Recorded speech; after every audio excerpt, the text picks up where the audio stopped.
back again to our live section this Saturday evening. It's live section and Q&A with Chris the farmer. I call me Farmer Chris. I call me Chris the farmer. I welcome you guys once again to this Q&A section.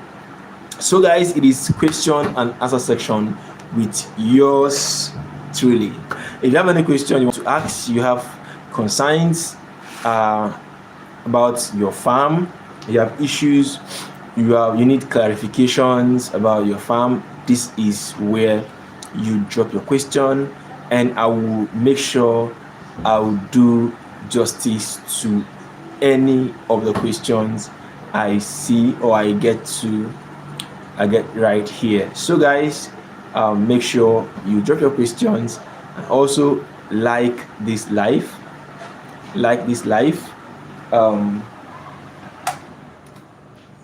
So guys, make sure you like this live, drop your questions, and also share this live so that other people can join the conversation.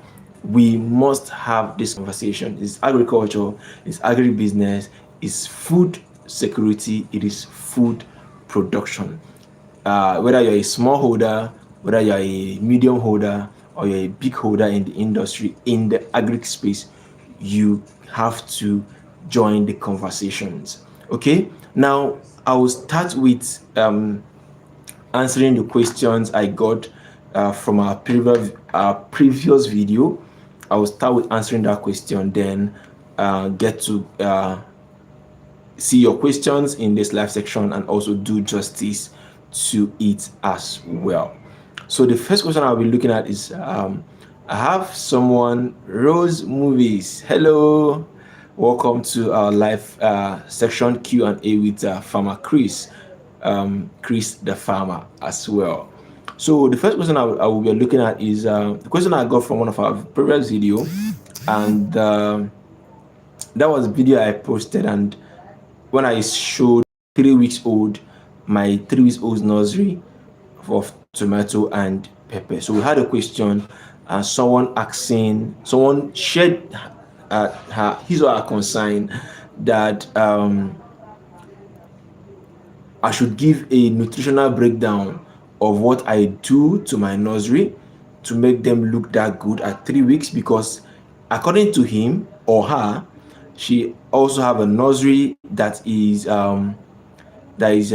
also 3 weeks old, but it took 2 weeks for the seed to germinate. So I want to answer that question in this. For the first question I want to answer is this particular concern of waiting for 2 weeks for their seed to germinate, and at 3 weeks the seedlings are not looking as good as what I showed in my own video of my 3 weeks tomato and pepper. I see a message from Z Jinping. He said, what's going on in the West? There is nothing going on in the West. I have another one, Mohit Chandra. Hello. Edward, the E-tank engine. Hello, welcome to this live section. So the first question is, what do I do to my nursery at 3 weeks? And now from the video I shared, and somebody shared their concern having their nursery, having their seed germinate in 2 weeks. So the first thing first is, there are things you do in your nursery to ensure, one, uniformity, and two, germination, and having a good percentage of your seed germinate. Now, there are technicalities you have to look into while doing the nursery, because most people think it's not just to do nursery. If I get my seed, I'll put them in the tray or put them on the ground and they will just germinate. It doesn't work like that. So if you're the one that asked that question in my video when I shared my 3 weeks old nursery, pay attention to this particular answer and try again, and you will see you get a different result. So first thing first, before you start a nursery, I don't know how you did your nursery. If you did your nursery in a nursery tray, or you did it the local way, which is the conventional way of nursery, putting them in this on the ground. So before you go into nursing, first of all, the seed variety is important. Get quality seed. And number two, make preparations for your nursery. Get a nursery tray and get a potting soil. Okay, Edward said you have to put the seed and then water and then let it grow. That's actually okay. That's what you do. Basically, that's what you do. But there are things you also need to consider when nursing your seed. Get a potting soil, get a nursing tray, and prepare your seed first. Break seed dormancy. I always say it. Break dormancy.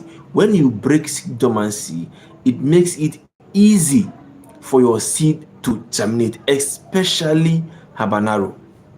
Habanero or your tomato, most times tomato, I don't break dormancy in tomato.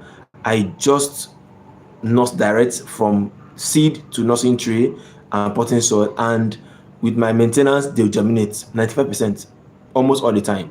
But for my pepper, I always break dormancy. How do you break dormancy? Team said, I'm new, sir. What's the discussion about? Okay, this is a Q&A section with Farmer Chris. It's a question and answer section where we discuss agriculture. We share our concerns. You have questions in your farm. You have questions about agribusiness that you want to get answers for.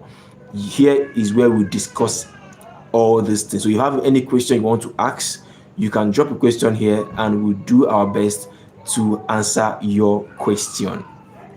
So for the nursery, what I do and what I think you should do in your nursery, number one is, first of all, break your seed dormancy, especially for your pepper. What do? I'll also refer you to go and watch my previous video when I talk about how to get 95% germination in your pepper or your nursery. How to get 95% germination in your nursery. I did a video 4 weeks ago. Just, you can also, after this live section, you go and watch that video. That will give you a detailed view, not just as I'm saying it theory. You'll be seeing the practical work I'm doing at that time. So just look out for the video, how to get 95% germination in your seed. First, try to break your seed dormancy, and once you do that, you now put them in your tray. When you have already placed your potting soil, I don't use ordinary soil. There is a treated soil that we use for nursing. It is called potting soil or substrate. So you put it in the nursing tray and you put your seed. And when you put your seed, you water it properly. And cover it with a nylon. You cover it. What you're trying to do is to increase the temperature of that place. In other words, helping to make the seed germinate. So when you put the seed in your tray, you cover it with something, either a nylon or a paper or anything that will increase the temperature of that environment, and it will make your seed germinate as soon as possible. In 3 days, you see all the seed germinating in 3 days, and that is how I get 95% germination in my nursery. Now, how do I follow up? Because it doesn't end in germination. When it germinates, what do you do? That is what the person also asked. What is the nutritional breakdown of what I do to my pepper or to my nursery? So the only thing I do is timely treatment. timely treatment. When you lead, your seedlings should follow. Your work should not lead you. Please pay attention to this thing I'm saying. Your work should not overpower you. Your work should not be the one leading or dictating to you. You should lead and the work will follow. What do I mean by that? The moment the seed germinates, what I do is proper maintenance, watering, treatment, both fungi, bacteria, and pesticide, all in one. Constant treatment and watering. Then the little nutrition I add is when they are fully germinated and fully growing well, maybe having 3 to 4 leaves, we'll start applying just a little quantity of fertilizer, which is foliar fertilizer like Agrovat 20-20-20. That's what we use to just boost them a little bit. So timely maintenance, treatment, and also applying little foliar fertilizers. That is what we do, and we'll have this result. So it is important, number one, get good quality seed, get your planting materials right, get your nursery tray, get your potting soil, and also make sure you are fast with your treatment. Prevent, don't cure, prevent. Thank you very much. The next question I have here, I have a question. This is from Team. Okay, sir, I learned people plant potatoes inside sack and harvest plant tubers, but over 3 months I did same. Now I haven't seen any form of tuber. What am I to do? Okay, it is true that people plant tubers in sack, but for potato, if it is yam, I've done an experiment with yam planting. When I planted yam in sack. You can also check out my videos on that. I did planting of yam in sack. You can actually plant yam in sack and they will do very well. They will grow and they will give you a good table size yam. Now, the planting techniques is different. What do? The bud of your yam, you don't place, because I know somebody asked a question like that in the video as well. How do you place the yam so that when you cut your yam to plant, how do you place it? And I answered, the bud of the yam, the bud is the back of the yam. There is eye bud. There's some eyes on that bud that the vines will grow from. So when you want to place the yam, the place you cut, which is the edible part, should be in the soil, while the back should face up, so that the vines can easily germinate from that place. That is the technique of planting when you cut your yam into yam sets. But the other part of the yam, which is the seed yam, it is easier because you have already seen the vine coming out from the seed yam. Just put the yam direct and it will grow from there.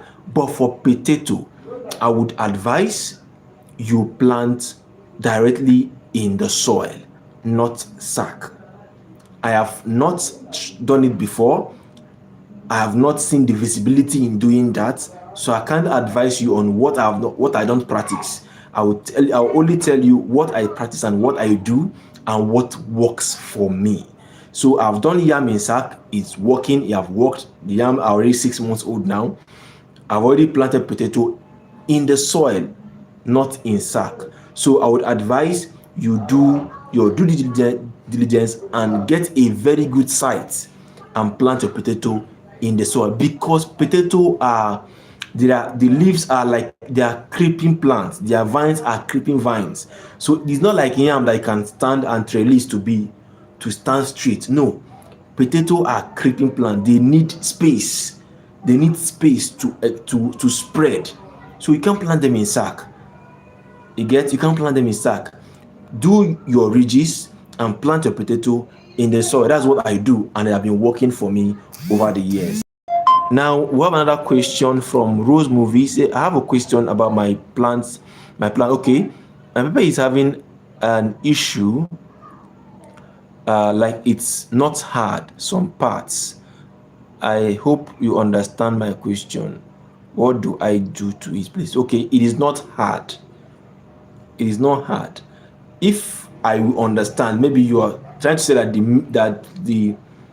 the enzo cap of your pepper is not hard, which means it get broken easily or it melts easily.